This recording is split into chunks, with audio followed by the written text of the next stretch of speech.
छठ पूजा के दिन नजदीक आ रहे थे। सुरेश बड़ी मेहनत से दिन रात एक करके बांस के सूप और दौरा तैयार कर रहा था, पर आज वो जब उन्हें बाजार में बेचने गया तो एक भी दौरा और सूप नहीं बिका।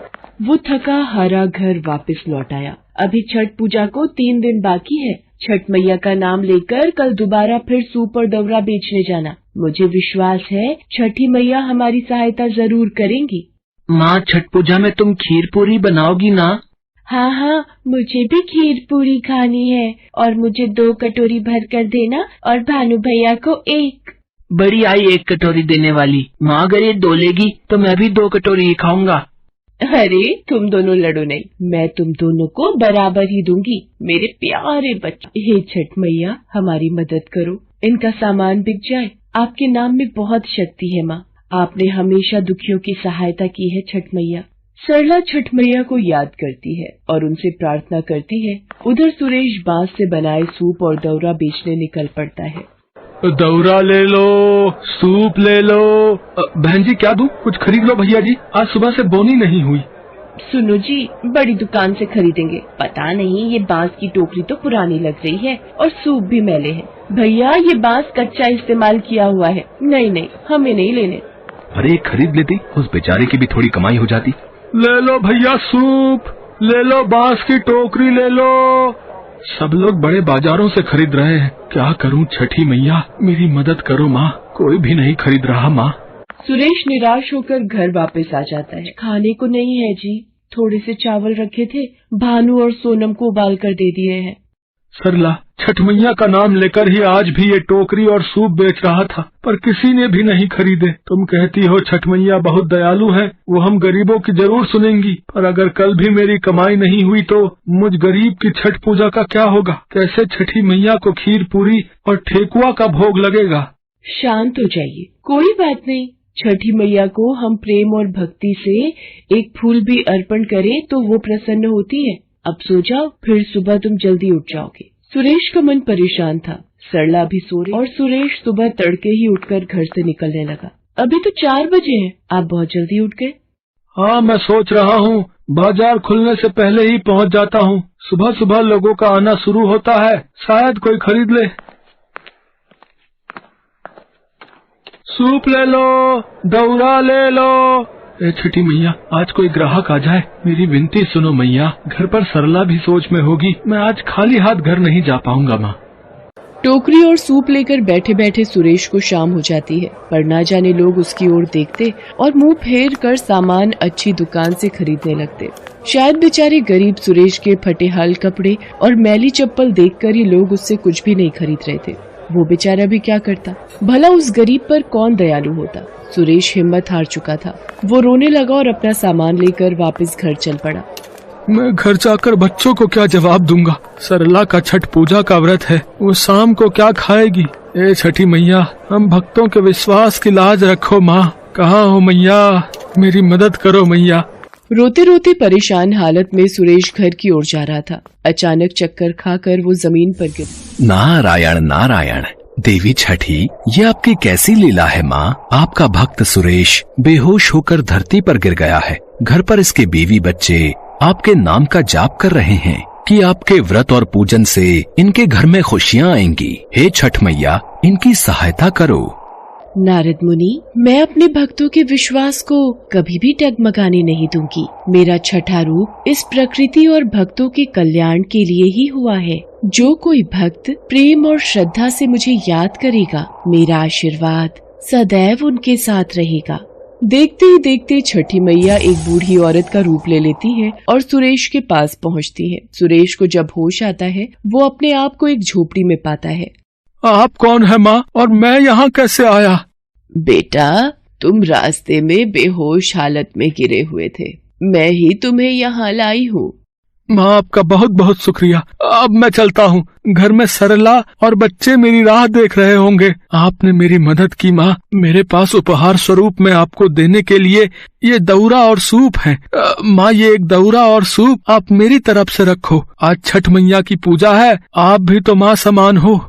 खुश रहो बेटा, ये उपहार मुझे बहुत प्रिय है। ये लो बेटा, ये पोटली में छठी मैया का प्रसाद है। इसे मेरी तरफ से रख लो। बूढ़ी अम्मा से विदा लेकर सुरेश अपने घर की ओर चल पड़ता है, पर अभी भी सुरेश चिंता में ही था।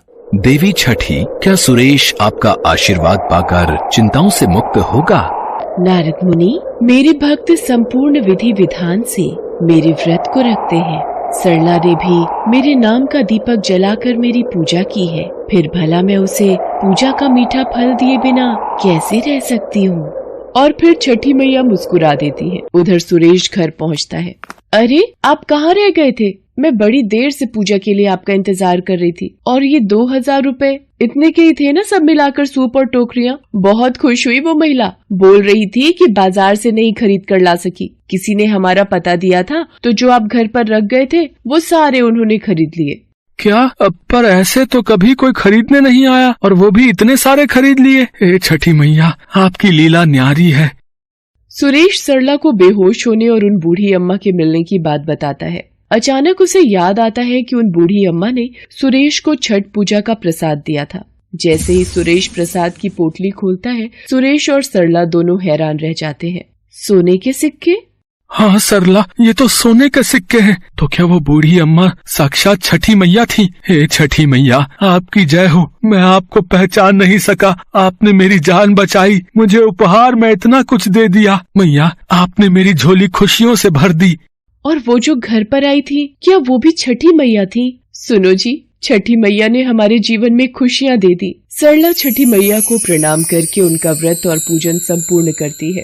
बच्चे भी बहुत खुश थे। देवी छठी, आपकी जय हो। आज तो आपकी अद्भुत लीला देखकर मेरा भी मन खुशी से प्रफुल्लित हो उठा है। सही कहते हैं, जो कोई मनुष्य भी छठ पूजा करता है, उसके सारे संकट आप दूर कर देती हैं।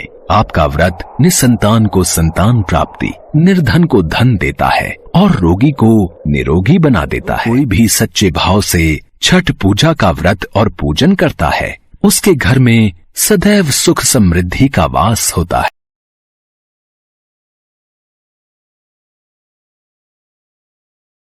आसमान में एक आकृति दिखाई दे रही थी जो अपने भैंसे पर सवार होकर जा रही थी। वो आकृति थी मृत्यु के देवता यमराज की। बड़ी बड़ी मूंछों वाले यमराज अपने भैंसे पर बैठे हुए बहुत ही भयानक लग रहे थे। वो तीव्र गति से यमलोक की ओर बढ़ते जा रहे थे। तभी अचानक उन्हें किसी बच्ची के रोने की आवाज सुनाई दी। ये किस बच्ची की आवाज है जो हमें इस आसमान में सुनाई दे रही है? ये तो असंभव है। उन्होंने अपने भैंसे को अपनी गति कम करने का आदेश दिया। आप तनिक अपनी गति कम करिए, हमें यहाँ किसी बच्ची के रोने की आवाज सुनाई दे रही है। यमराज का भैंसा आसमान में ही रुक गया। यमराज को अब भी उस बच्ची के रोने की आवाज सुनाई दे रही थी। आखिर कहाँ से आ रही है ये आवाज? कौन है? तभी यमराज की नजर छोटी सी ललिया पर गई, जो बैसाखी के सहारे सहमी सी खड़ी थी और वो लगातार रोए जा रही थी। यमराज उसकी ओर आश्चर्य की नजर से देख रहे थे और ललिया उन्हें घूर कर देख रही थी। तुम कौन हो और तुम यहाँ कैसे आ गई? मैं तो ललिया हूँ। आप कौन है? हम यमराज हैं। यमराज? अच्छा, तो आप है यमराज। आप मेरी माँ को वापस करिए। तुम्हारी माँ? कौन है तुम्हारी माँ? हमारे पास तो तुम्हारी माँ नहीं है।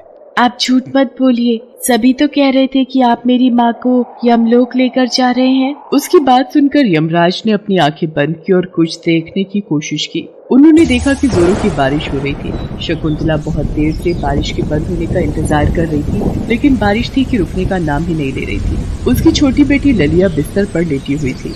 अच्छा, तो ये है इसकी माँ। शकुंतला की दिव्यांग बेटी ललिया को कल रात से तेज बुखार था। शकुंतला ने उसे रात को दवा दी थी, लेकिन उसका बुखार नहीं उतर रहा था। अब घर में बुखार की कोई और दवा थी नहीं, इसलिए वो बारिश के थमने का इंतजार कर रही थी ताकि वो बाहर से दवा ले आए। ललिया को अभी भी तेज बुखार था। माँ, ये बुखार बिल्कुल भी अच्छा नहीं होता, तुम इसे भगा दो ना। हाँ बेटा, अभी एक दवा और दूंगी, फिर तुम्हारा बुखार भाग जाएगा। थोड़ी देर में बारिश बंद हो गई। शकुंतला ने ललिया से कहा कि ललिया, बारिश बंद हो गई है, मैं तुम्हारी दवा लेकर तुरंत आती हूँ, तुम परेशान मत होना। जल्दी आ जाना माँ। पति की मौत के बाद शकुंतला बिल्कुल निराश हो गई थी, लेकिन छोटी सी ललिया की जिम्मेदारी उसके सिर पर थी, इसलिए उसने लोगों के घरों में झाड़ू पोछे और खाना बनाने का काम शुरू कर दिया। वो ललिया से बहुत प्यार करती थी और ललिया भी उसके बिना एक पल भी नहीं रह सकती थी। यूं कहे कि एक दूसरे में ही दोनों के प्राण बसते थे। बहरहाल शकुंतला दवा की दुकान पर पहुंची। भैया, मेरी बेटी को कल रात से तेज बुखार है। रात को दवा दी थी लेकिन कोई फायदा नहीं हुआ। ऐसी दवा दीजिए ना जिससे उसका बुखार तुरंत उतर जाए। डॉक्टर की कोई पर्ची है क्या तुम्हारे पास? पर्ची तो नहीं है भैया। अरे बिना पर्ची के कौन सी दवा दूं? पिछली बार उसे बुखार हुआ था तो आपने ही दवा दी थी। आज भी वैसी कोई दवा दे दो ना। दुकानदार ने शकुंतला को दवा दे दी। वो दवा लेकर घर वापस लौट रही थी। हे भगवान, इस दवा का असर सही से हो जाए और ललिया बिल्कुल ठीक हो जाए तो मैं 10 रुपए का प्रसाद चढ़ाऊंगी। वो अपने ख्यालों में खोई सड़क पर चली जा रही थी। अचानक एक तेज रफ्तार ट्रक ने उसे टक्कर मार दी। शकुंतला सड़क पर गिर गई। उसके सिर से खून निकलने लगा और वो वहीं छटपटाने लगी। एक्सीडेंट देख आसपास के लोगों की भीड़ लग गई। ये ट्रक वाले भी ना पीकर चलाते हैं, सब पीकर। बिल्कुल सही कहा भाई आपने, पीकर भी चलाते हैं और बहुत स्पीड में भी चलाते हैं। हाँ। दूसरी ओर शकुंतला को घर लौटने में बहुत देर हो रही थी, इसलिए उसकी बीमार बेटी ललिया को उसकी चिंता होने लगी। ये माँ कहाँ चली गई? कितनी देर हो गई है? मुझे तो बोला था थोड़ी देर में आ जाएंगी। ललिया ने थोड़ी देर और इंतजार किया लेकिन शकुंतला नहीं लौटी। अब तो उसका भी मन बहुत घबराने लगा। उसने अपनी बैसाखी उठाई और बुखार की हालत में ही बाहर निकल गई। थोड़ी दूर जाने पर ही उसे एक जगह लोगों की भीड़ इकट्ठा दिखी। वहां खून से लथपथ अपनी माँ को देखा और उसके मुंह से चीख निकल गई। माँ, ये क्या हो गया? ये तुझे क्या हो गया? ललिया की रोने की आवाज से शकुंतला के शरीर में कुछ हलचल तो हुई लेकिन फिर उसका शरीर पूरी तरह शांत पड़ गया। ललिया ने उसे उठाने की बहुत कोशिश की लेकिन वो खामोश रही। किसी ने एम्बुलेंस को फोन कर दिया। एम्बुलेंस आई और उसे अस्पताल ले गई। डॉक्टरों ने जब उसे देखा तो ये तो मर चुकी है। कुछ देर बाद ललिया की पड़ोसन विमला और ललिया के मामा रघुवीर अस्पताल पहुंचे। अपने मामा को देखकर ललिया फूट फूट कर रोने लगी। मामा देखिए ना, माँ तो जागती ही नहीं। इन्हें जगा दीजिए, इन्हें बोलिए ना मेरी तबीयत ठीक नहीं है। ललिया, तेरी माँ अब नहीं जगेगी, वो बहुत दूर चली गई है। दूर? नहीं मामा, माँ मुझे बताए कहीं नहीं जाती। ललिया, तेरी माँ यमराज के पास चली गई है, वो उसे ले गए हैं। ललिया बहुत छोटी थी, मृत्यु और यमराज का मतलब नहीं समझती थी। उसे तो बस एक बात समझ आती थी कि उसकी माँ जाग नहीं रही है और उसे जगाना है। वो रोते हुए ही उसे लगातार जगाती रही लेकिन काश की कोई मौत के बाद जाग सकता। शकुंतला की पड़ोसन विमला को ललिया पर बहुत दया आ रही थी। उसने उससे कहा, ललिया, जो मर जाते हैं ना, यमराज उसे लेने आते हैं और उसे लेकर अपने साथ चले जाते हैं। तुम्हारी माँ अब यमराज के पास चली गई है। ऐसे कैसे चली गई है मुझसे पूछे बिना? मैं तो उन्हें जाने नहीं दूंगी। अपनी माँ का हाथ पकड़ कर रखूंगी, जोर से पकड़ कर रखूंगी।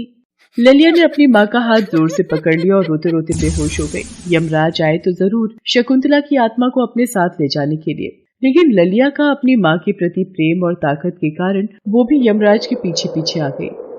ललिया, तुम सही कह रही थी, तुम्हारी माँ मेरे पास ही है। देखा, मैंने कहा था ना वो आपके पास है। चलिए अब उन्हें वापस करिए। हम उसे वापस नहीं कर सकते ललिया। क्यों? यही सृष्टि का नियम है। बहुत ही गलत नियम है। माँ तो कहती थी कि हमें किसी से पूछे बिना उसकी छोटी से छोटी चीज भी नहीं लेनी चाहिए। आप मुझसे पूछे बिना मेरी माँ को अपने साथ ले जा रहे हैं, ये गलत बात है। चलिए लौटाइए मेरी माँ को। हमने कहा ना, ये हम नहीं कर सकते। ठीक है, फिर मुझे भी ले चलिए अपने साथ।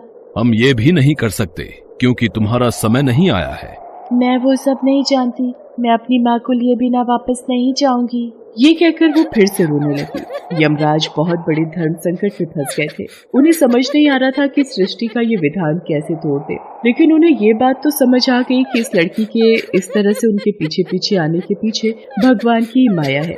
फिर भी उन्होंने ललिया से कहा कि ललिया, हम तुम्हें तुम्हारी माँ के बदले में और कुछ दे देते हैं। बोलो, तुम्हें क्या चाहिए?